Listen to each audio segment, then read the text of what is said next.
எனக்கு அன்பான தேவ ஜனமே, இஸ்ரவேலின் பெருமந்தே, சந்தோஷமா இருக்கீங்களா? 2025ஆம் வருடம் கடைசி மாதம் வரைக்கும் நம்மை அருமையாய் கர்த்தருடைய சொந்த பிள்ளைகளாய் பாதுகாத்து வழிநடத்தி நம்முடைய தேவைகளை எல்லாம் சந்தித்து நமக்கு ஜீவனை தந்து பலனை தந்து இம்மட்டுமாய் தாங்கி வழிநடத்தின நம் தேவாதி தேவனாகிய கர்த்தருக்கு நாம் முதல்ல நன்றி செலுத்தலாமா? இந்த 2025ஆம் வருடம் இப்பொழுதுதான் ஆரம்பித்தது போல் இருந்தது இல்லையா? எனக்கன்பான தெய்வ ஜனமே, வேகமாய் இந்த வருடம் ஓடிவிட்டது என்றாலும் கூட கர்த்தர் பலவித பாடுகளில் இருந்து, பலவித பொல்லாங்குகளில் இருந்து, சத்துரு எரிகிற அம்புகளில் இருந்து நம்மை பாதுகாத்து இந்த கடைசி மாதம் வரைக்கும் நம்மை காண செய்த அவருடைய சுத்த தயவிற்காக உள்ளத்தின் ஆழத்திலிருந்து நன்றி செலுத்தலாமா? எனக்கு அன்பான தெய்வ ஜனமே, இஸ்ரவேலின் பெருமந்தையே, உங்களுடைய வாழ்க்கையில் எத்தனையோ காரியங்கள், நீங்கள் கர்த்தருடைய சமூகத்திலே விண்ணப்பித்த காரியங்கள் நிறைவேறாமல் இருக்கலாம். ஆனாலும் கூட கர்த்தர் உங்களுக்கு செய்த நன்மைகள் ஏராளம். கர்த்தர் இல்லைன்னு அந்த உலகத்தை நீங்கள் ஜெயிக்கவே முடியாது என்பதை நீங்கள் அநேக சமயங்களில் அறிந்து உணர்ந்திருப்பீர்கள். உங்களுடைய தேவைகளை எல்லாம் இந்த வருடம் முடிவதற்குள்ளாக கர்த்தர் ஆம் என்றும் ஆமன் என்றும் பதில் கொடுப்பதோடு மாத்திரமல்ல, அந்த தேவைகள் எல்லாம் நிறைவேற்றி உங்கள் இருதயத்திலே மகிழ்ச்சி பொங்கி பிரவாகிக்கும்படி கர்த்தர் அனுக்கிரகம் செய்வார். ஆமென், அல்லேலூயா.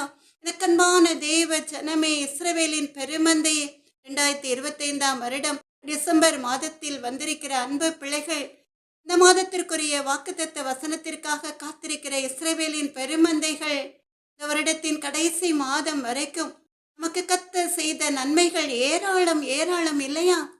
அவர் செய்த கணக்கில் அடங்காத நன்மைகளுக்காக, ஆராய்ந்து முடியாத அற்புதங்களுக்காக, எண்ணி முடியாத அதிசயங்களுக்காக உள்ளத்தின் ஆழத்திலிருந்து நீங்கள் நன்றி செலுத்த ஆரம்பிப்பீர்களா? அப்படி நன்றி செலுத்தும் பொழுது 2026ஆம் வருடம் முழுவதும் 65வது சங்கீதம் 11வது வேத வசனத்தின்படி, வருஷத்தை உம்முடைய நன்மையால் முடிசூட்டுகிறீர், புதுப்பாதைகள் நெய்யாய் பொழிகிறது என்ற வேத வசனத்தின்படி கர்த்தர் உங்களை நடத்துவார். நிச்சயமாக அப்படியே நடத்துவார். ஆமென், அல்லேலூயா.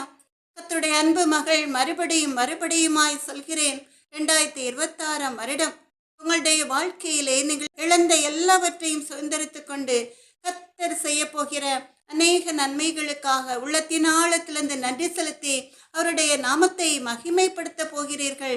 எனக்கு அன்பான தேவ ஜனமே, இஸ்ரவேலின் பெருமந்தையே, நாம் எல்லாரும் கர்த்தருடைய பிரசன்னம், அவருடைய மகிமை, அவருடைய வல்லமை உணர்ந்தவர்களாய் நாம் எல்லாரும் சேர்ந்து ஒரு பாடலை பாடலாமா? சமாதானம் ஓதும் ஏசு கிறிஸ்து இவர்தாம் இவர்தாம் இவர்தாம் இவர்தாம். சமாதானம் ஓதும் ஏசு கிறிஸ்து இவர்தாம் இவர்தாம் இவர்தாம் இவர்தாம். நமதாதி பிதாவின் திருப்பாலர் இவர், அனுகூலர் இவர், மனுவேலர் இவர்.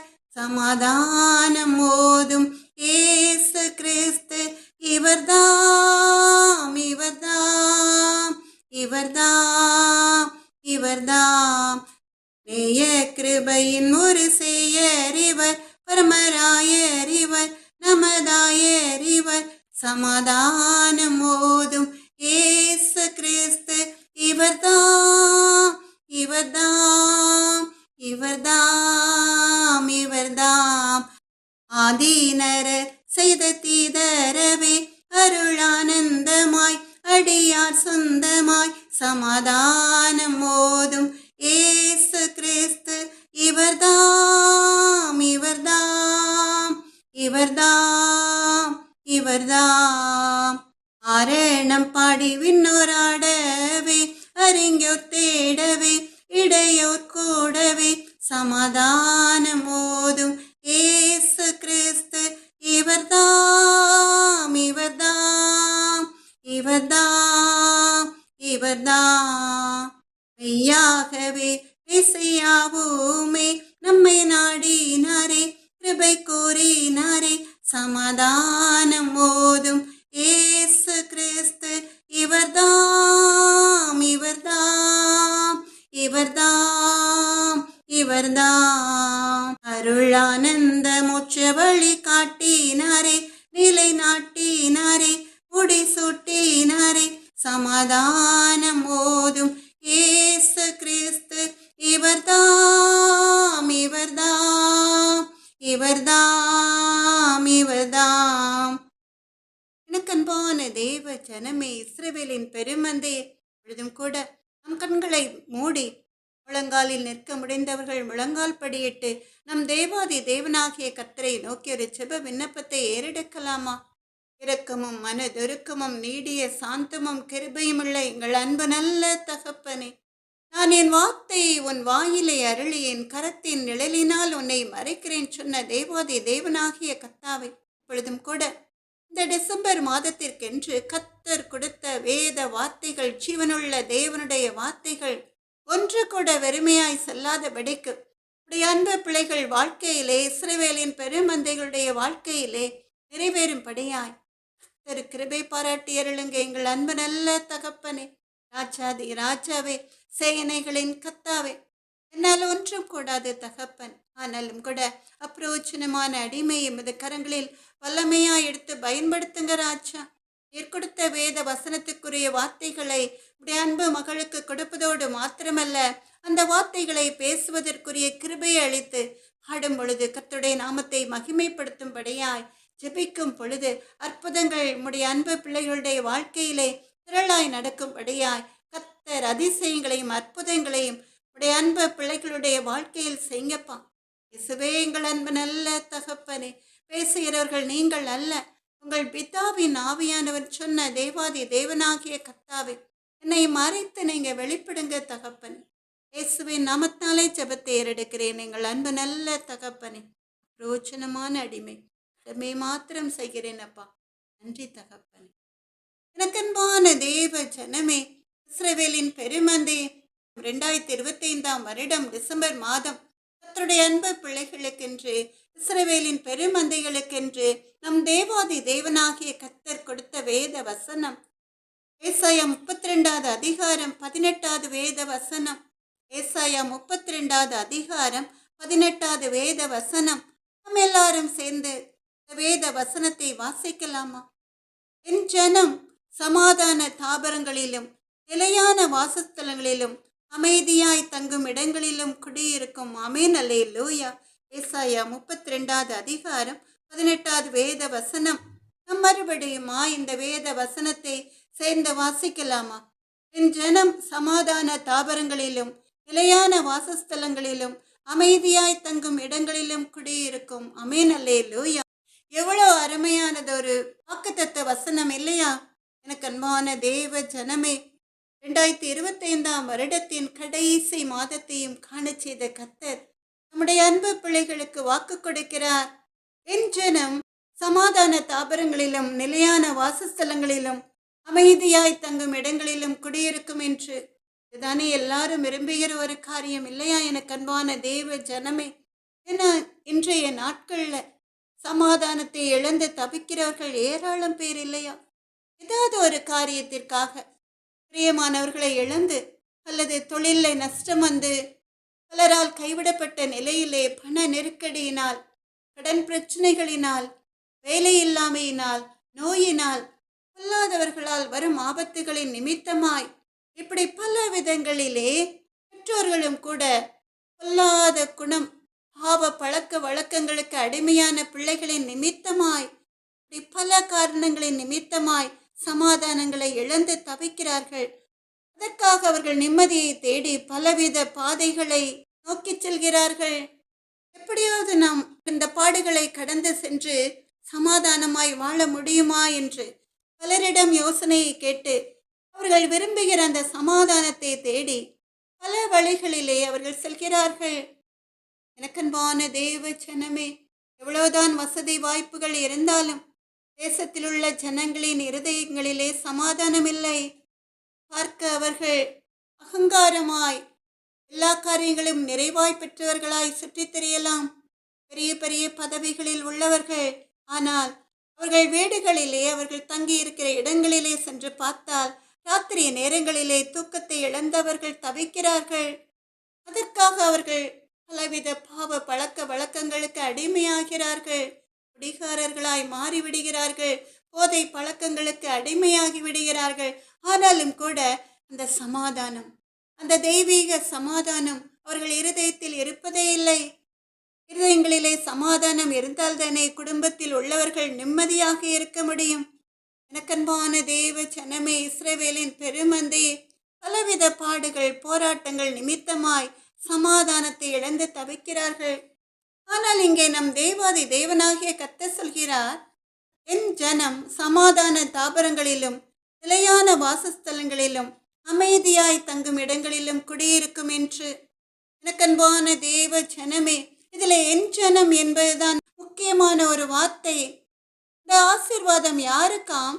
கர்த்தருடைய ஜனங்களுக்கு, அவருடைய இரத்தத்தினால் மீட்டெடுத்து கொள்ளப்பட்ட ஜனங்களுக்கு, அவருடைய நாமம் தரிக்கப்பட்ட ஜனங்களுக்கு தான் சமாதானமான நிலையான அமைதியான ஒரு குடியிருப்பை கர்த்தர் கொடுப்பேன் என்று வாக்கு கொடுக்கிறார். ஏற்கனவே அவர் அப்படிப்பட்ட ஆசீர்வாதத்தை கொடுத்திருந்தாலும் கூட கர்த்தர் அந்த சமாதானத்தை அவருடைய அன்பு பிள்ளைகளுக்கு நிலைத்திருக்க செய்வார். ஆமென், அல்லேலூயா. கண்பான தேவ ஜனமே, இஸ்ரவேலின் பெருமந்தையே, சொந்தமாக ஒரு வீடு இல்லையே என்று தவித்துக் கொண்டிருக்கிறீர்களா? இந்த மாதம் கர்த்தர் உங்களுக்கென்று ஒரு நிலையான வீட்டை தரப்போகிறார். கர்த்தர் உங்களுக்கு ஒரு சொந்த வீட்டை தரப்போகிறார். அதுவும் அந்த வீட்டை உங்களுக்கு சமாதானத்தையும் அமைதியையும் நிம்மதியையும் சந்தோஷத்தையும் கொடுக்கிற வீடாக மாற்றித் தரப்போகிறார். ஆமென், அல்லேலூயா. எனக்கன்பான தேவ ஜனமே, இஸ்ரவேலின் பெருமந்தே, இப்ப நீங்க உங்களுடைய வீடு கர்த்தர் கொடுத்த வாக்குத்தத்த வசனத்தின்படி இருக்க வேண்டும் என்றால் நீங்கள் என்ன செய்ய வேண்டும்? முதல்ல நீங்க கர்த்தருடைய பிள்ளைகளாய் இருக்க வேண்டும்.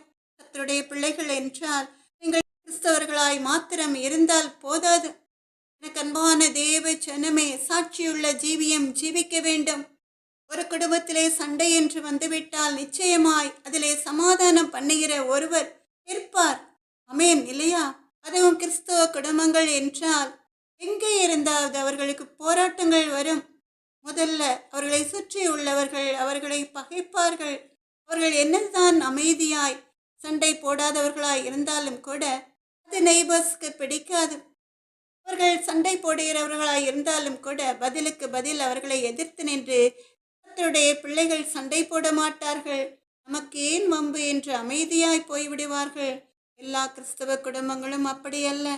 எனக்கன்பான தேவ ஜனமே, இஸ்ரவேலின் பெருமந்தையே, என் வீட்டுக்கு பக்கத்திலும் கூட பயங்கரமாய் சண்டை போடுகிற ஒரு சகோதரி இருந்தார்கள். நாங்கள் எங்கள் வீட்டின் வலது பக்கத்திலே ஒரு பப்பாளி மரத்தை வைத்திருந்தோம். அதிலே நிறைய பழங்கள் பழுத்திருந்தது.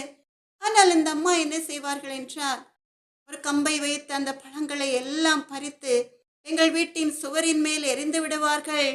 சுவரிலே அந்த பப்பாளி பழத்தை எரிந்த தடம் அப்படியே இருக்கும். நாங்கள் ஒன்றுமே சொல்ல மாட்டோம். ஒரு முறை வெள்ளிக்கிழமை என்று கர்த்தருடைய சமூகத்திலே கர்த்தருடைய அன்பு மகளும் கணவரும் சேர்ந்து ஜெபித்துக் கொண்டிருந்த வேளையிலே திடீரென்று ஒரு சத்தம் கேட்டது. அந்த அம்மா எங்கள் வீட்டு பப்பாளி மரத்தை அப்படியே வெட்டி சாய்த்து விட்டார்கள். எங்களிடம் ஒரு வார்த்தை கூட சொல்லாமல். நாங்கள் போய் பார்த்தோம். அவர்கள் கோபமான வார்த்தைகளினால, இந்த மரத்தினாலே எங்க வீட்டுல குப்பையாய் விழுகிறது அப்படி சொல்லி சண்டை போட ஆரம்பித்தார்கள். நான் சொல்லிவிட்டேன், நம்ம ஜெபம் பண்ணி கொண்டிருக்கிறோம், நாம் ஜெபம் பண்ணுவோம், கர்த்தர் பார்த்து கொள்வார் என்று. நாம் அமைதியாய் சென்று விடுவோம். இந்த பொல்லாத ஸ்திரீயுடன் நாம் வழக்காடுவது இயலாத காரியம் என்று. மறுநாள் காலையிலே அந்த அம்மா, நான் எங்கள் வீட்டில் வேலை செய்கிற அக்காவுடன் பேசிக்கொண்டிருந்த பொழுது கதவை திறந்து உள்ளே வந்து, அவர்கள் வீட்டிற்குள்ளே அவர்கள் வெட்டி போட்ட அந்த மரத்தினுடைய குப்பைகள் எல்லாம் விழுந்து கிடக்கிறது, அதை எடுத்து போட்டு விடுங்கள் என்று இன்னும் வீணான வார்த்தைகளை சொல்லி கர்த்தருடைய அன்பு மகளிடம் இந்த குப்பையெல்லாம் எடுத்து போட்டுருங்க என்று சொன்னார்கள். நான் சிரித்து விட்டேன். அதற்கு அந்த பொல்லாத சகோதரி, என்ன சிரிப்பு என்று அதற்கும் வீணான வார்த்தைகளை சொல்லிவிட்டு வெளியே சென்று விட்டார்கள். அதற்கு என்னுடன் இருந்த என் வீட்டில் வேலை பார்க்கும் அக்கா சொன்னார்கள், ஏன்க்கா இப்படி இருக்கீங்க? ஒன்றுமே எதிர் பேசாமல் ஏன் இப்படி இருக்கீங்க? திரும்பி 2 வார்த்தை சொல்லுங்க. உங்க வீட்டில் உள்ள மரத்தை தானே அவர்கள் வெட்டி போட்டுவிட்டு அந்த குப்பையும் உங்களே எடுத்து போட சொல்கிறார்களே என்று. அதற்கும் பேசாமல் இருந்து விட்டேன். ஒன்றும் இல்லை, இதெல்லாம் பிரச்சனையே இல்லைன்னு சொல்லிவிட்டு வீட்டிற்குள் வந்து விட்டேன்.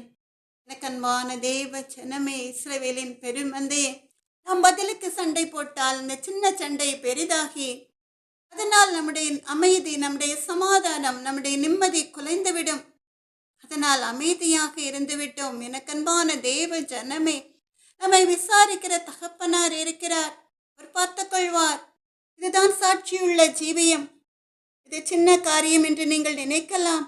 எனக்கன்பான தேவ ஜனமே, இஸ்ரவேலின் பெருமந்தே, இதைவிட பெரிய காரியம் ஒன்று உண்டு.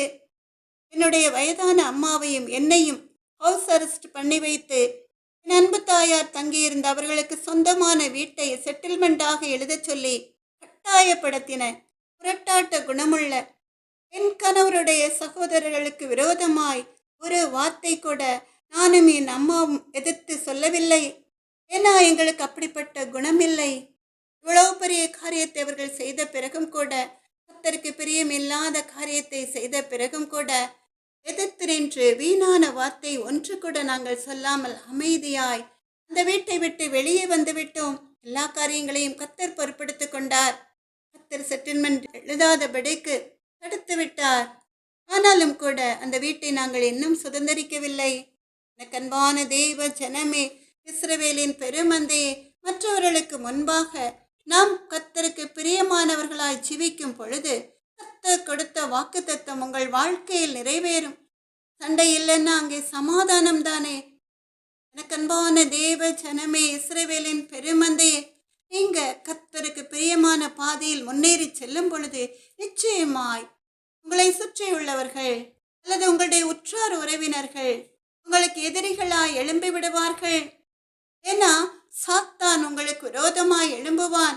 உங்கள் ஜெப ஜீவியத்தை தடுக்கும்படியாய் அந்த மனிதர்கள் மூலமாய் உங்களுக்கு விரோதமாய் அவன் எழும்பி நின்று உங்கள் இதயத்தை காயப்படுத்த நினைப்பான். ஆனாலும் கூட கர்த்தர் நம்மோடு இருக்கிறதுனால கர்த்தர் அவர்களை பார்த்து சொல்லுவார். நீதிமொழிகள் 24வது அதிகாரம் 15வது வேத வசனத்தின்படி, துஷ்டனே, நீ நீதிமானுடைய வாசஸ்தலத்துக்கு விரோதமாய் பதிவிராதே, அவன் தங்கும் இடத்தை பாழாக்கி போடாதே என்று கர்த்தர் சொல்லுவார். உங்களை விசாரிக்கிற ஒரு தகப்பன் இருக்கிறதுனால எல்லாவற்றையும் அவருடைய சமூகத்திலே ஒப்பு கொடுத்து விட்டு நீங்கள் அமைதியாய் சந்தோஷமாய் இருந்தால் மாத்திரம் போதும். எனக்கு அன்பான தேவ ஜனமே, இஸ்ரவேலின் பெருமந்தையே, சங்கீதம் 122வது சங்கீதம் 7வது வசனத்திலே கர்த்தர் உங்களுக்கு வாக்கு கொடுத்திருக்கிறார். உன் அலங்கத்திற்குள்ளே சமாதானமும் உன் அரண்மனைகளுக்குள்ளே சுகமும் இருப்பதாக என்று. ஆமென், அல்லேலூயா.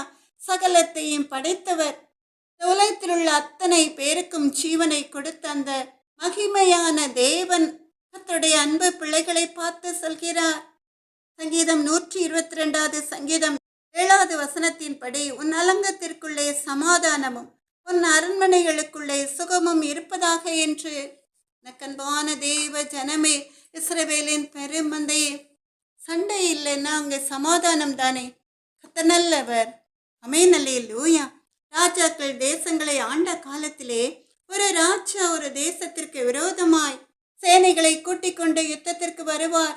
அந்த தேசத்தின் ராஜா யுத்தத்திற்கு ஆயத்தமாய் இல்லை என்றால் ஒரு குதிரை வீரனிடம் சமாதான கொடியாய் ஒரு வெள்ளை கொடியை கொடுத்து அனுப்பிவிடுவார். ஏன்னா அந்த சமாதான கொடி இல்லை என்றால் அந்த வீரனை தேசத்தை உளவு பார்க்க வந்தவன் என்று கொன்று போடுவார்கள் இல்லையா. அதனால்தான் அந்த வெள்ளை கொடி. அதை கண்டவுடன் யுத்தம் பண்ண வந்த ராஜா அந்த எதிர் தேசத்து ராஜாவுடன் உடன்படிக்கை பண்ணிவிட்டு யுத்தம் பண்ணாமல் சமாதானமாய் சென்று விடுவான். யுத்தம் இல்லை என்பதால் தேசத்தின் குடிகள் சமாதானமாய் அமைதியாய் தங்கி வாசம் பண்ணுவார்கள்.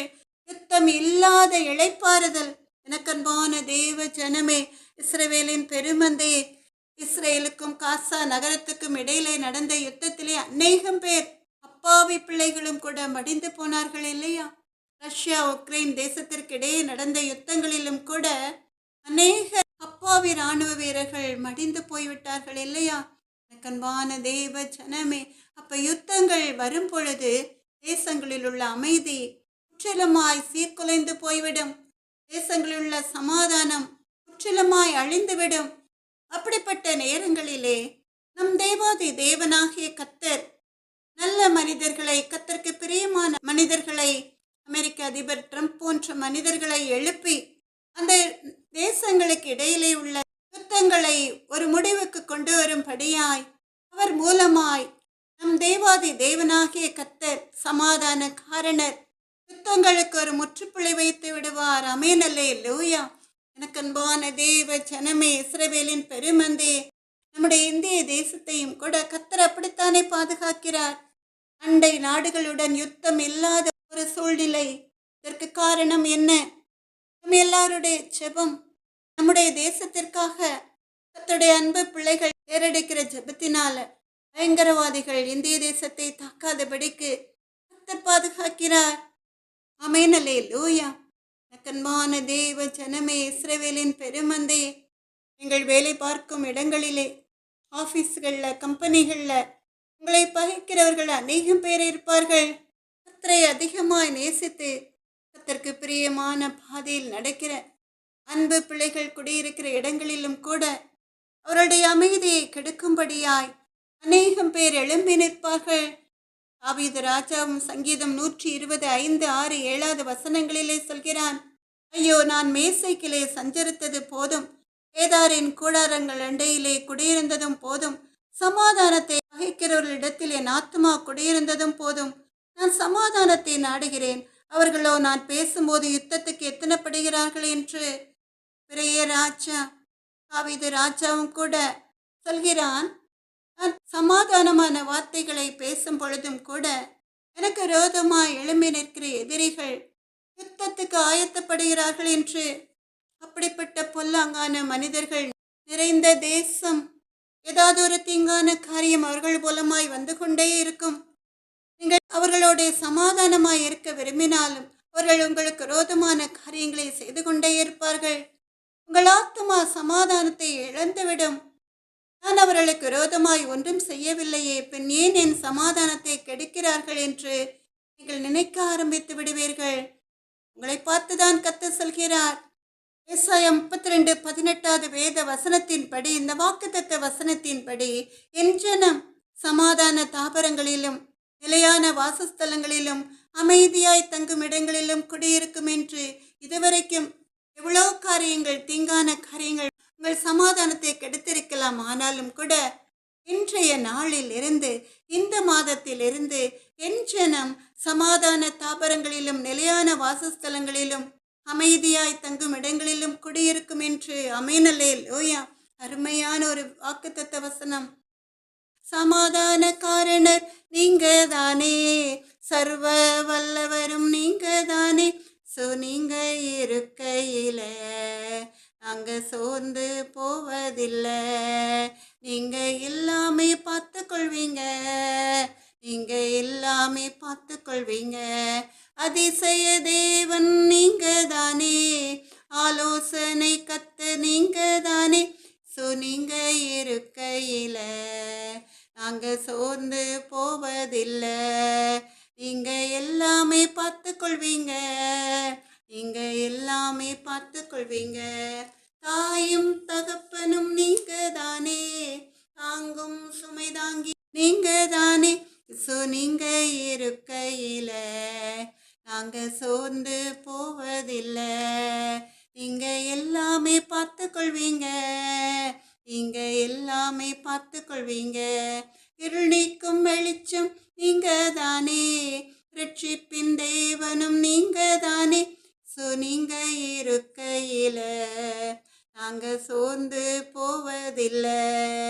நீங்க எல்லாமே பார்த்து கொள்வீங்க, நீங்க எல்லாமே பார்த்து கொள்வீங்க. எல்லாமே எனக்கு நீங்க தானே, எனக்குள் வாழ்பவரும் நீங்க தானே, நீங்க இருக்கையில நாங்க சோர்ந்து போவதில்லை. நீங்க எல்லாமே பார்த்து கொள்வீங்க, நீங்க எல்லாமே பார்த்து கொள்வீங்க. முதலும் முடிவும் நீங்க தானே, முற்றிலும் காப்பவர் நீங்க தானே, நீங்க இருக்கையில நாங்க சோர்ந்து போவதில்லை. நீங்க எல்லாமே பார்த்து கொள்வீங்க, நீங்க எல்லாமே பார்த்து கொள்வீங்க. எனக்கு அன்பான தேவ ஜனமே, இஸ்ரவேலின் பெருமந்தே, சங்கீதம் 119 சங்கீதம் 165வது வேத வசனத்தை நாம் எல்லாரும் சேர்ந்து வாசிக்கலாமா? சங்கீதம் 119 165வது வேத வசனம். உம்முடைய வேதத்தை நேசிக்கிறவர்களுக்கு மிகுந்த சமாதானம் உண்டு, அவர்களுக்கு இடரல் இல்லை. சங்கீதம் 119 165வது வேத வசனம். உம்முடைய வேதத்தை நேசிக்கிறவர்களுக்கு மிகுந்த சமாதானம் உண்டு, அவர்களுக்கு இடரல் இல்லை. இந்த வசனத்திலே நாம் பார்க்கிறோம், கர்த்தருடைய வேதத்தை நேசிக்கிறவர்களுக்கு மிகுந்த சமாதானம் உண்டு என்று. அப்ப இந்த மாதம் கர்த்தருடைய அன்பு பிள்ளைகளுக்கென்று கர்த்தர் கொடுத்த வாக்குத்தத்தம் கர்த்தருடைய பிள்ளைகளுடைய வாழ்க்கையில் நிறைவேற வேண்டும் என்றால் முதல்ல நீங்கள் வேதத்தை வாசிக்க வேண்டும். இந்த வசனத்திலே நாம் பார்க்கிறோம், கர்த்தருடைய வேதத்தை நேசிக்கிறவர்களுக்கு மிகுந்த சமாதானம் உண்டு என்று. கர்த்தருடைய வேதத்தை நேசிக்கிறவர்களுக்கு மிகுந்த சமாதானம் என்றால் வேதத்தில் உள்ள நல்வார்த்தைகளை வாசித்து அதன்படி நடக்கிறவர்களுக்கு எவ்வளவு பெரிய சமாதானம் கிடைக்கவில்லையா? அப்போ உங்கள் அலங்கத்திற்குள்ளே சமாதானமும் உங்கள் அரண்மனைகளுக்குள்ளே நீங்கள் தங்கியிருக்கிற வீடுகளிலே சுகமும் இருக்க வேண்டும் என்றால் நீங்கள் பைபிளை தினமும் வாசித்து தியானிக்க வேண்டும். கொஞ்ச நேரமாவது. நீங்கள் மாத்திரமல்ல, உங்கள் குடும்பத்தில் உள்ள வாலிப பிள்ளைகள் முதல் பெரியவர்கள் வரை அப்படி நீங்கள் வேதத்தை வாசிக்கும் பொழுது உங்கள் உள்ளத்திலே ஒரு சமாதானம் உண்டாகும். அந்த சமாதானம் உங்கள் குடும்பத்தில் உள்ளவர்களையும் பற்றி கொள்ளும். இப்படி நீங்கள் சமாதானமாய் ஜீவிக்கும் பொழுது உங்களை கெடுக்க, உங்கள் சமாதானத்தை கெடுக்க சாத்தான் மனிதர்களை ஏவி விட்டாலும் கூட நீங்கள் தைரியமாய் சொல்ல முடியும், கர்த்தர் என் பட்சத்தில் இருக்கிறார், நான் பயப்படேன், மனுஷன் எனக்கு என்ன செய்வான் என்று. எனக்கு அன்பான தேவ ஜனமே, ஒரு குறிப்பிட்ட இடத்திலே 2 குடும்பங்கள் இருந்தது. ஒரு குடும்பம் நல்ல வசதி படைத்த பணக்கார குடும்பம். அவர்களை கர்த்தர் ஆசீர்வதித்திருந்தார். ஏசாயா 65வது அதிகாரம் 21 22வது வேத வசனங்களின் படி அந்த குடும்பத்தை கர்த்தர் ஆசீர்வதித்திருந்தார். வீடுகளை கட்டி அவைகளில் குடியிருப்பார்கள், திராட்சை தோட்டங்களை நாட்டி அவைகளின் கனியை புசிப்பார்கள். அவர்கள் கட்டுகிறதும் வேறொருவர் குடியிருக்கிறதும் அவர்கள் நாட்டுகிறதும் வேறொருவர் கனி புசிக்கிறதுமாய் இருப்பதில்லை. ஏனெனில் விருட்சத்தின் நாட்களைப் போல என் ஜனத்தின் நாட்கள் இருக்கும். நான் தெரிந்து கொண்டவர்கள் தங்கள் கைகளின் கிரியைகளை நெடுநாளாய் அனுபவிப்பார்கள் என்று ஏசாயா 65வது அதிகாரம் 21 22வது வேத வசனங்களின்படி அந்த குடும்பத்தினரை ஆசீர்வதித்திருந்தார். எப்படிப்பட்ட ஆசீர்வாதம் பார்த்தீர்களா? சொந்த வீடு மாத்திரமல்ல, கனிதரும் மரங்கள், அதன் பலனை அவர்கள் புசிப்பார்கள் என்று, வேறு யாரும் அந்த வீட்டை அபகரிப்பதில்லை என்று, அது மாத்திரமல்ல தீர்க்காயுசை கொடுத்து ஆசீர்வதிப்பேன் என்று, இன்னும் அநேக ஆசீர்வாதங்களை தருவேன் என்று கர்த்தர் வாக்கு கொடுத்தபடியே அந்த குடும்பத்தினர் அவர்களுடைய சொந்த வீட்டிலே சந்தோஷமாய் வாழ்ந்திருந்தார்கள். கர்த்தர் அவர்களை ஆசீர்வதித்ததினால அவர்கள் சமாதானமாக சந்தோஷமாக அமைதலான ஜீவியம் ஜீவித்தார்கள். அந்த தெருவில் உள்ளவர்கள், ஏன் அந்த பட்டணத்தில் உள்ளவர்கள் அவர்களை பார்த்து சொல்வார்கள், நல்ல குடும்பம், யாருடனும் சண்டை போட மாட்டார்கள், அவர்கள் உண்டு அவர்கள் வேலை உண்டு என்று அமைதியாக இருப்பார்கள் என்று. ஏசாயா 61வது அதிகாரம் 9வது வேத வசனத்தின்படி அவர்களை பார்க்கிற யாவரும் அவர்கள் கர்த்தரால் ஆசீர்வாதம் பெற்ற சந்ததியார் என்று அறிந்து கொள்வார்கள் என்ற வேத வசனத்தின்படி அவர்கள் கர்த்தரால் ஆசீர்வதிக்கப்பட்ட ஜனங்களாயிருந்தார்கள். அவர்களை பார்த்து பொறாமைப்பட்ட ஜனங்கள் ஏராளம் உண்டு. இந்த ஆசீர்வாதமான வாழ்க்கையை அவர்கள் சுதந்திரித்துக் கொள்வதற்கு காரணம் என்ன? அவர்கள் வேதத்தை வாசித்து வேதத்தின்படி நடந்ததினால. அதனால் அவர்கள் வாழ்க்கையில் பாடுகள் இல்லையா? இருந்தது. எனக்கு அன்பான தேவ ஜனமே, அந்த பாடுகளின் மத்தியிலும் கூட அவர்கள் மன ரம்மியமாய் வாழ கற்றுக்கொண்டார்கள். சங்கீதம் 119 92வது வேத வசனத்திலே தாவீது ராஜா சொல்வதைப் போல, முத வேதம் என் மன மகிழ்ச்சியாய் இராதிருந்தால் என் துக்கத்திலே அழித்து போயிருப்பேன் என்று. எனக்கன்பான தேவ ஜனமே, இஸ்ரவேலின் பெருமந்தே, இந்த வேதம் இல்லை என்றால் அநேக கர்த்தருடைய பிள்ளைகள், அநேக கிறிஸ்தவர்கள் பாடுகளின் நிமித்தமாய் மடிந்து போயிருப்பார்கள், சோர்ந்து போயிருப்பார்கள், மறுபடியும் எழும்ப முடியாதபடி. ஆனாலும் கூட கர்த்தருடைய அன்பு பிள்ளைகளுக்கென்று கொடுத்த வேத வசனங்களை வாசிக்க வாசிக்க அந்த வசனங்கள் பரத்திலிருந்து கொடுக்கப்பட்ட சத்துவமாய் அன்று இஸ்ரவேல் ஜனங்களை வானத்திலிருந்து மன்னாவை அனுப்பி போஷித்த தேவன் இன்று அவர்கள் ஆத்துமாக்களில் உள்ள காயங்களுக்கு நல்ல ஔஷதமாய் சத்துவமாய் ஜீவனுள்ள தேவனுடைய வார்த்தைகளை கொடுத்து அவர்கள் இருதயத்திலே கலக்கம் நீங்கி சமாதானமாய் வாழ கற்றுக் கொடுக்கிறார் அவருடைய வார்த்தைகளின் மூலமாய். சத்திய வேதம் பக்தரின் கீதம், சுத்தர்கள் போகும் பாதையின் தீபம், உத்தம மார்க்கம் காட்டும். சத்திய வேதம் எத்தனை துன்பம் துயரம் வந்தும் பக்தனை தேற்றிடும் ஔஷதம். சத்திய வேதம் நித்தம் விரும்பும் கர்த்தர் வசனம், சுத்த பசும்பொன் தெளிந்திடும் தேன், இதயம் மகிழும் கண்கள் தெளியும், இருண்ட ஆத்மா உயிரடையும், இருண்ட ஆத்மா உயிரடையும். சத்திய வேதம் வேதைகளிடம் ஞானம் அருளும், வேத புத்தகம் மேன்மை தரும், இரவும் பகலும் இதன் தியானம், இனிமை தங்கும் தனிமையிலும், இனிமை தங்கும் தனிமையிலும். சத்திய வேதம் சத்திய வேதம் பக்தரின் கீதம், சுத்தர்கள் போகும் பாதையின் தீபம், உத்தம மார்க்கம் காட்டும். சத்திய வேதம் வேத பிரியர் தேவ புதல்வர், சேதமடையா நடத்திடுவார், இலைகள் உதிரா மரங்கள் போல இவர்கள் நல்ல கனி தருவார், இவர்கள் நல்ல கனி தருவார். சத்திய வேதம் சத்திய வேதம் பக்தரின் கீதம், சுத்தர்கள் போகும் பாதையின் தீபம், உத்தம மார்க்கம் காட்டும்.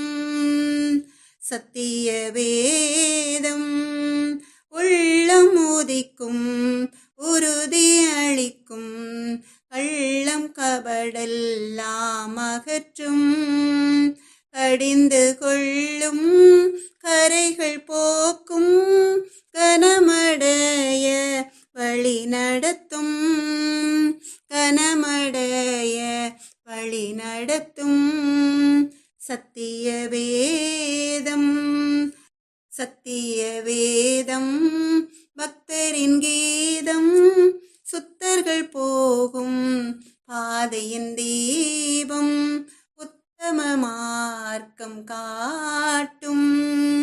சத்திய வேதம் கர்த்தர் வசனம் நல்ல சம்மட்டி, கண்மலையையும் நொறுக்கிடுமே, இதய நினைவை வகையாய் அறுக்கும், இருபுறமும் கருக்குள்ளதே, இருபுறமும் கருக்குள்ளதே. சத்திய வேதம் சத்திய. வேதம் பக்தரின் கீதம் சுத்தர்கள் போகும் பாதையின் தீபம் உத்தம மார்க்கம் காட்டும் சத்திய வேதம் வானம் அகலும் பூமி அழியும் வேத வசனம் நிலைத்திருக்கும் பரமன் வேதம் எனது செல்வம் பரவசம் நிதம் அருளும் பரவசம் நிதம் அருளும் சத்திய வேதம் சத்திய வேதம் பக்தரின் கீதம் சுத்தர்கள் போகும் பாதையின் தீபம் உத்தம மார்க்கம் காட்டும் சத்திய வேதம். அன்பான தேவ ஜனமே, இஸ்ரவேலின் பெருமந்தே, அவர்கள் பக்கத்து வீட்டிலே ஒரு மிடில் கிளாஸ் ஃபேமிலி இருந்தது. அவர்களும் கிறிஸ்தவர்கள்தான். ஆனாலும் அவர்கள் குடும்பத்தில் சமாதானம் இல்லை. எப்போ பார்த்தாலும் சண்டை. மனைவியின் சண்டைகள் ஓயாத ஒழுக்கு என்று வேதத்திலே சொல்லியிருக்கிறபடி மனைவி மாத்திரமல்ல, கணவன் வாலிப பிள்ளைகளும் கூட சண்டை போட்டு கொண்டே இருப்பார்கள். அவர்கள் மனதில் நிம்மதியே இல்லை. சந்தோஷம் தொலைந்து போய்விட்டது. தகப்பனார் பயங்கர குடிகாரர். பிள்ளைகள் தாந்தோன்றித்தனமாய் வாழ ஆரம்பித்து விட்டார்கள். அதனால் அந்த தாயின் சமாதானம் முற்றிலுமாய் தொலைந்து விட்டது. அவர்கள் வீட்டிலே ஜெபம் இல்லை, வேத வாசிப்பு இல்லை. அதனால் அவர்கள் நிம்மதியை இழந்து தவித்தார்கள். அவர்கள் வாழ்க்கையிலே சமாதானமே இல்லை. அவர்கள் அந்த பணக்கார குடும்பத்தினரை பார்த்து நினைத்தார்கள், இவர்கள் வாழ்க்கையிலும் பாடுகள் இருக்கிறது, ஆனாலும் இவர்கள் மகிழ்ச்சியாய் இருக்கிறார்களே என்று. அவர்கள் ஒரு நாள் அந்த பணக்கார குடும்பத்தினரிடம் வந்து கேட்டார்கள், உங்கள் சமாதானமான வாழ்க்கைக்கு காரணம் என்ன என்று. அவர்கள் சொன்னார்கள், வேதமே வெளிச்சம், நாங்கள் பைபிளை தினமும் வாசிப்போம், அதனால்தான் நாங்கள் சமாதானமாய் சந்தோஷமாய் வாழ்கிறோம் என்று. அந்த வேதத்தின் வெளிச்சத்திலே கர்த்தர் எங்களை நடத்துகிறார் என்று. எனக்கு அன்பான தேவ ஜனமே, இஸ்ரவேலின் பெருமந்தையே, முதல்ல நீங்கள் வேதத்தை வாசிக்க கற்றுக்கொள்ள வேண்டும். பக்கத்து வீடுகளுக்கு சென்று வீண் பேச்சுகளை பேசுவதற்கு இடம் கொடுக்காமல் வேதத்தை வாசித்து வேதத்தை தியானிக்கும் பொழுது ஒரு தெய்வீக சமாதானம் உங்கள் இருதயத்தில் தங்கியிருக்கும். மற்றவர்கள் உங்களை பார்த்து சொல்லலாம், அவர்கள் வீட்டுக்குள்ளேயே இருக்கிறார்களே, எப்பொழுது பார்த்தாலும் எப்படிதான் பொழுது அவர்களுக்கு போகிறதோ என்று ரொம்ப கிளப்பார்கள். வீண் வார்த்தைகளை பேச சொல்லும்படியாய் அவர்களுடனே சேர்ந்தால் உங்கள் நேரமெல்லாம் விரயமாகிவிடும். அதற்கு பதிலாக கர்த்தர் கொடுத்த வாக்கு தத்தத்தை உங்கள் வாழ்க்கையில் சுதந்திரத்துக் கொள்ள வேண்டும் என்றால் முதல்ல பைபிளை நீங்கள் வாசிக்க வேண்டும். பைபிளை வாசிப்பதோடு மாத்திரமல்ல, அந்த வேத வசனங்களுக்கு, அதில் உள்ள கட்டளைகளுக்கு கீழ்ப்படிந்து நடக்க வேண்டும். அப்பொழுது ஏசாயா 32வது அதிகாரம் 18வது வேத வசனத்தின்படி, என் ஜனம் சமாதான தாபரங்களிலும் நிலையான வாசஸ்தலங்களிலும் அமைதியாய் தங்கும் இடங்களிலும் குடியிருக்கும்.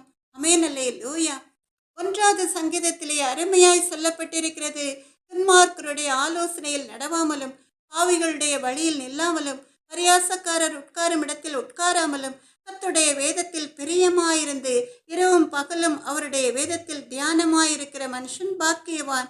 அவன் நீர்க்கால்களின் ஓரமாய் நடப்பட்டு தன் காலத்தில் தன் கனியை தந்து இலை உதிராதிருக்கிற மரத்தை போல் இருப்பான். அவன் செய்வதெல்லாம் வாய்க்கும் என்று. எனக்கன்பான தேவ ஜனமே, சங்கீதம் 1வது சங்கீதம் உங்கள் எல்லாருக்கும் தெரிந்திருக்கும். வேதத்தை மூடி வைத்துவிட்டு கூட நீங்கள் சொல்லிவிடுவீர்கள் இல்லையா? சங்கீதம் 1, 1, 2, 3வது வேத வசனங்கள், துன்மார்க்கருடைய ஆலோசனையில் நடவாமலும் பாவிகளுடைய வழியில் நில்லாமலும் பரியாசக்காரர் உட்காரும் இடத்தில் உட்காராமலும் கர்த்தருடைய வேதத்தில் பிரியமாயிருந்து இரவும் பகலும் அவருடைய வேதத்தில் தியானமாயிருக்கிற மனுஷன் பாக்கியவான். அவன் நீர்க்கால்களின் ஓரமாய் நடப்பட்டு தன் காலத்தில் தன் கனியை தந்து இலை உதிராதிருக்கிற மரத்தை போல் இருப்பான். அவன் செய்வதெல்லாம் வாய்க்கும் என்று. எனக்கன்பான தெய்வ ஜனமே, இஸ்ரவேலின் பெருமந்தையே, நீங்கள் நினைத்து பாருங்கள். அநேகம் பெண்கள் வாக்கிங் போவார்கள், ஆனால் அவர்கள் வாயிலிருந்து வருகிற வார்த்தைகள் மற்றவர்களை குறித்து புரணி பேசுகிற வார்த்தைகளாய் இருக்கும். அநேக நல்ல காரியங்களை அவர்களிடமிருந்து நீங்கள் அறிந்து கொள்ளலாம். ஆனாலும் கூட அதுவே உங்கள் வழக்கமாய் மாறி உங்கள் ஜெப ஜீவியத்தை அது கெடுத்துவிடும். அப்படி நீங்கள் துன்மார்க்கர் கூடும் இடங்களிலே கூடி நின்று வீணான காரியத்தை, ஒருவரை ஒருவர் குறை சொல்கிற காரியங்களை பேசாமல் அதற்கு பதிலாக கர்த்தருடைய நாமம் தரிக்கப்பட்ட பிள்ளைகள் வேதத்தை கரங்களில் ஏந்தி இரவும் பகலும் எப்படி தானியேல் 3 வேளையும் முழங்கால் படியிட்டு கர்த்தருடைய சமூகத்திலே ஜெபித்தானோ அதை போல முழங்கால் படியிட்டு வேதத்தை வாசிக்க வேண்டும் என்று சொல்லவில்லை. நீங்கள் அமர்ந்திருந்து வேதத்தை வாசித்து பிரியமாய் ஆர்வத்தோடு வாசித்து அந்த வேதத்திலே தியானமாய் இருந்தால் அந்த வேதத்தில் உள்ள வார்த்தைகளை வேதத்தின் மூலமாய் கத்தர் கொடுக்கிற வாக்குத்தத்த வசனங்களை, கத்தர் கொடுக்கிற வார்த்தைகளை தியானித்தால் நீங்கள் தான் பாக்கியவான்கள் என்று கத்தர் உங்களை பார்த்து சொல்கிறார். அப்படி ஜீவிக்கிறவர்களுக்கு கத்தருடைய ஆசீர்வாதம் மழை கொட்டுமாம். வேதத்தை பிரியமாய் வாசித்து வேதத்தை தியானிக்கிற கத்தருடைய அன்பு பிள்ளைகள் எப்படி இருப்பார்களாம்? நன்றாக நீர்ப்பாய்ச்சல் உள்ள தோட்டத்தில் நாட்டப்பட்ட ஒரு மரம் கனி தரும் காலங்களில் எல்லாம் கனி தந்து இலை உதிராமல் அருமையாய் செழித்தோங்கி நிற்கிறதோ அதை போல அவர்கள் இருப்பார்களாம். அவர்கள் செய்கிற எல்லா காரியங்களும் வாய்க்குமாம். ஆமென், அல்லேலூயா. எனக்கன்பான தேவ ஜனமே, நீங்கள் கர்த்தருக்கு பிரியமான பாதையில் நடக்கிறவர்களாய் இருக்கிறதுனால தான், நீங்கள் வேதத்தில் பிரியமாயிருந்து அந்த வேதத்தை தியானிக்கிறதுனால தான் கர்த்தர் இந்த டிசம்பர் மாதம் உங்களுக்கு அருமையான வாக்குத்தத்த வசனத்தை தந்திருக்கிறார். ஏசாயா 32வது அதிகாரம் 18வது வேத வசனம். ஆமென், அல்லேலூயா. எனக்கன்பான தேவ ஜனமே, 2 காரியங்களை நீங்கள் செய்தால் போதும். 2வதாக நீங்கள் துதிக்க வேண்டும். அப்படி துதிக்கும் பொழுது சங்கீதம் 147 13 14வது வேத வசனங்களின்படி கர்த்தர் உங்களை ஆசீர்வதிப்பார். நாம் எல்லாரும் சேர்ந்து இந்த வேத வசனங்களை வாசிக்கலாமா? சங்கீதம் 147 13 14. அவர் உன் வாசல்களின் தாழ்பாள்களை பலப்படுத்தி உன்னிடத்தில் உள்ள உன் பிள்ளைகளை ஆசீர்வதிக்கிறார். அவர் உன் எல்லைகளை சமாதானம் உள்ளவைகளாக்கி உச்சிதமான கோதுமையினால் உன்னை திருப்தியாக்குகிறார் என்று. எனக்கன்பான தேவ ஜனமே, இஸ்ரவேலின் பெருமந்தையே, நீங்கள் தங்கி இருக்கிற வீடுகளின் வாசல்களை, அந்த தாழ்பாள்களை அந்த வீட்டில் சுற்றிலும் பலப்படுத்தி தூதர்களை நிறுத்தி அக்கினி மதிலாய் உங்களை கர்த்தர் பாதுகாப்பாராம். நீங்கள் துதிக்க துதிக்க அதற்கு முந்தின வேத வசனத்தை வாசித்து பார்த்தால் உங்களுக்கு தெரியும். சங்கீதம் 147 12வது வேத வசனம். எருசலேமே கர்த்தரை சோத்திரி, சீயோனே உன் தேவனை துதி என்று துதிக்கும் பொழுது அவர் உங்களை மாத்திரமல்ல உங்கள் பிள்ளைகளையும் ஆசீர்வதிக்க ஆரம்பிப்பார். உங்கள் எல்லைகள் எல்லாம் சமாதானம் உள்ளவைகளாய் இருக்கும். யார் உங்களுக்கு விரோதமாய் எழும்பினாலும் கூட நீங்கள் அவை எல்லாவற்றையும் கண்டுகொள்ளாமல் அமைதியான ஒரு ஜீவனம், ஒரு சமாதானமான ஒரு ஜீவிக்க ஆரம்பித்து விடுவீர்கள். உச்சிதமான கோதுமையினால் உன்னை திருப்தியாக்குகிறார் என்ற வேத வசனத்தின்படி உங்கள் வாழ்க்கைக்கு தேவையான எல்லா காரியங்களையும், எல்லா ஐஸ்வர்யங்களையும், எல்லா ஔஷதங்களையும் கர்த்தர் தந்து உங்களை போஷிப்பார். ஆமென், அல்லேலூயா. எனக்கன்பான தேவ ஜனமே, இஸ்ரவேலின் பெருமந்தையே, இப்ப நாம் எப்படி துதிக்க வேண்டுமாம்? பிலிப்பியர் 4வது அதிகாரம் 6 7வது வசனங்களின்படி, பிலிப்பியர் 4வது அதிகாரம் 6 7வது வேத வசனங்கள். நீங்கள் ஒன்றுக்கும் கவலைப்படாமல் எல்லாவற்றையும் குறித்து உங்கள் விண்ணப்பங்களை ஸ்தோத்திரத்தோடு கூடிய ஜெபத்தினாலும் வேண்டுதலினாலும் தேவனுக்கு தெரியப்படுத்துங்கள். அப்பொழுது எல்லா புத்திக்கும் மேலான தேவ சமாதானம் உங்கள் இருதயங்களையும் உங்கள் சிந்தைகளையும் கிறிஸ்து இயேசுவுக்குள்ளாக காத்துக்கொள்ளும். ஆமென், அல்லேலூயா. எனக்கன்பான தேவ ஜனமே, இஸ்ரவேலின் பெருமந்தையே, உலகத்திலே பாடுகள் இருந்தாலும் கூட அந்த பாடுகளை குறித்து நீங்கள் கவலைப்படாமல் அவை எல்லாவற்றையும் கர்த்தருடைய பாதத்திலே இறக்கி வைத்து கர்த்தருடைய சமூகத்திலே நீங்கள் உங்கள் விண்ணப்பங்களை, உங்களுக்கு தேவையான காரியங்களை சோத்திர பலி ஏறெடுத்து ஜெபத்தோடு கர்த்தருக்கு தெரியப்படுத்தும் பொழுது இதுவரைக்கும் நீங்கள் கிரகிக்க முடியாத ஒரு தெய்வீக சமாதானம் உங்கள் இருதயங்களை மாத்திரமல்ல உங்கள் சிந்தை, சொல், செயல் எல்லாவற்றையும் காத்துக்கொள்ளும். ஆமென், அல்லேலூயா.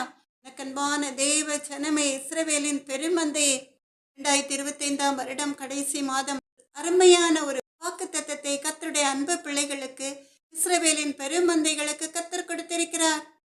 அந்த வாக்குத்தத்த வசனத்தை நாம் சுதந்திரத்துக் கொள்ள வேண்டும் என்றால் முதலாவது நாம் செய்ய வேண்டிய காரியம் வேதத்தை வாசித்து, வேதத்தை தியானித்து, வேதத்தின்படி நடக்க வேண்டும்.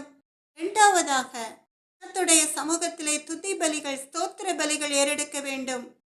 அப்படி நீங்கள் ஸ்தோத்திர பலிகளை ஏறெடுக்கும் பொழுது உங்களுக்கு விரோதமாய் எழும்பி நின்று கெக்கரிக்கிற சத்துருடைய கிரியைகளை எல்லாம் ரோமர் 16:20வது வேத வசனத்தின்படி சமாதானத்தின் தேவன் சீக்கிரமாய் சாத்தானை உங்கள் கால்களின் கீழே நசுக்கி போடுவார். ஆமென், அல்லேலூயா. கண்பான தேவ ஜனமே, இஸ்ரவேலின் பெருமந்தையே, நம் தேவாதி தேவனாகிய கர்த்தர் நமக்கு வாக்கு கொடுத்திருக்கிறார். யோவான் 14வது அதிகாரம் 27வது வேத வசனத்திலே சமாதானத்தை உங்களுக்கு வைத்து போகிறேன், என்னுடைய சமாதானத்தை உங்களுக்கு கொடுக்கிறேன் என்று. ஆமென், அல்லேலூயா. இந்த நல்ல தேவன், இந்த சமாதான பிரபு, சங்கீதம் 122வது சங்கீதம் 7வது வேத வசனத்தின்படி உன் அலங்கத்திற்குள்ளே சமாதானமும் உன் அரண்மனைகளுக்குள்ளே சுகமும் இருப்பதாக என்று கட்டளையிடுவார். ஆமென், அல்லேலூயா. பிறந்தார் பிறந்தார் கிறிஸ்து பிறந்தார், விண்ணிலும் மண்ணிலும் வெற்றி முழங்க. பிறந்தார் பிறந்தார் கிறிஸ்து பிறந்தார், விண்ணிலும் மண்ணிலும் வெற்றி முழங்க. மண்ணில் சமாதானம் விண்ணிலும் மகிழ்ச்சி என்றென்றும் தோணிக்க நம் மன்னன் பிறந்தார். மண்ணில் சமாதானம் விண்ணிலும் மகிழ்ச்சி என்றென்றும் தோணிக்க நம் மன்னன் பிறந்தார். பிறந்தார் பிறந்தார் கிறிஸ்து பிறந்தார், விண்ணிலும் மண்ணிலும் வெற்றி முழங்க. பிறந்தார் பிறந்தார் கிறிஸ்து பிறந்தார், விண்ணிலும் மண்ணிலும் வெற்றி முழங்க. தூதர் சேனைகள் எக்காலம் முழங்க, எந்நாளும் தோணிக்க நம் மன்னன் பிறந்தார். தூதர் சேனைகள் எக்காலம் முழங்க, எந்நாளும் தோணிக்க நம் மன்னன் பிறந்தார். பிறந்தார் பிறந்தார் கிறிஸ்து பிறந்தார், விண்ணிலும் மண்ணிலும் வெற்றி முழங்க. பிறந்தார் பிறந்தார் கிறிஸ்து பிறந்தார், விண்ணிலும் மண்ணிலும் வெற்றி முழங்க. மாந்தர் யாவரும் போற்றி பாடுங்கள், நாதன் இயேசுவை வாழ்த்தி பாடுங்கள். மாந்தர் யாவரும் போற்றி பாடுங்கள், நாதன் இயேசுவை வாழ்த்தி பாடுங்கள். பிறந்தார் பிறந்தார் கிறிஸ்து பிறந்தார், விண்ணிலும் மண்ணிலும் வெற்றி முழங்க. பிறந்தார் பிறந்தார் கிறிஸ்து பிறந்தார், விண்ணிலும் மண்ணிலும் வெற்றி முழங்க. கலங்காதீர்கள், பயப்படாதீர்கள். எனக்கு அன்பான தேவ ஜனமே, இந்த நிமிடத்திலிருந்து கர்த்தர் உங்களை பொறுப்படுத்திக் கொள்வார். ஆமென், அல்லேலூயா. நம்ம எல்லாரும் சேர்ந்து கர்த்தரை நோக்கி ஒரு சின்ன ஜெபத்தை ஏறெடுக்கலாமா? இரக்கமும் மனதுருக்கமும் நீடிய சாந்தமும் கிருபையும் உள்ள எங்கள் அன்பு நல்ல தகப்பன், அப்பா அம்மாக்கு கொடானுடைய சூத்திரம். உடைய அன்பு பிள்ளைகளை, இஸ்ரவேலின் பெருமந்தைகளை உடைய சமூகத்திலே கொண்டு வருகிறேன் ராஜா. கலங்கிக் கொண்டிருக்கிற உடைய அன்பு பிள்ளைகளை பார்த்து நீர் சொல்லுகிற வார்த்தைகள், என் ஜனம் சமாதான தாபரங்களிலும் நிலையான வாசஸ்தலங்களிலும் அமைதியாய் தங்கும் இடங்களிலும் குடியிருக்கும் என்ற வேத வசனங்கள் அவருடைய வாழ்க்கையில் இந்த நாளில் இருந்து, இந்த நிமிஷத்தில் இருந்து கர்த்தருடைய வார்த்தைகளை கேட்டு அவர்கள் விசுவசிக்கும் பொழுது அப்படியே நடக்கட்டும் ராஜா. சமாதான காரணர் நீர் அல்லவா? சமாதானத்தின் தேவன் தாமே சீக்கிரமாய் சாத்தானை உன் கால்களின் கீழே நசுக்கி போடுவார் என்ற வேத வசனத்தின்படி உடைய அன்பு பிள்ளைகள் இருதயத்தில் உள்ள, உடைய அன்பு பிள்ளைகளுடைய அலங்கத்திற்குள் உள்ள சஞ்சலத்தை நீக்கி போட்டு சமாதானத்தை கட்டளையிடுங்க எங்கள் அன்பு நல்ல தகப்பன். ராஜாதே ராஜாவே, சேனைகளின் கத்தாவே, அதை போல உடைய அன்பு பிள்ளைகளை பாதுகாத்து உடைய இரத்த கோட்டைக்குள்ளே மூடி மறைத்து கரம் பிடித்து வழிநடத்தி இம்மட்டுமாய் எங்களுக்கு வந்த எல்லா ஆபத்துகளிலும் இருந்து எங்களை பாதுகாத்து கடைசி மாதம் வரைக்கும் எங்களை வழிநடத்தி நமது தயவிற்காக உள்ளத்தின் ஆழத்திலிருந்து நன்றி செலுத்துகிறோம் ஐயா. பலவித ஆபத்துகளில் இருந்து எங்களை பாதுகாத்து எங்களை கரம் பிடித்து வழிநடத்தி நமது கிருபைக்காக நன்றி தகப்பனே. இயேசுவின் நாமத்தாலே ஜெபத்தை எடுக்கிறேன் எங்கள் அன்பு நல்ல தகப்பனே. நன்றி இயேசப்பா. சகலவிதமான துதி கனம் மகிமை அனைத்தும் உமக்கே உண்டாவதாக. என் ஆத்மாவை கர்த்தரை சோத்தரி, என் முழு உள்ளவை அவருடைய பரிசுத்த நாமத்தை சோத்தரி. என் ஆத்மாவை கர்த்தரை சோத்தரி, கர்த்தர் செய்த சகல உபகாரங்களையும் மறவாதே. அல்லேலூயா, அல்லேலூயா, அல்லேலூயா. எனக்கு அன்பான தேவ ஜனமே, நம்முடைய கர்த்தராகிய இயேசு கிறிஸ்துவனுடைய கிருபையும் தேவனுடைய அன்பும் பரிசுத்த ஆவியினுடைய ஐக்கியமும் உங்கள் அனைவரோடும் கூட இருப்பதாக. ஆமென், அல்லேலூயா.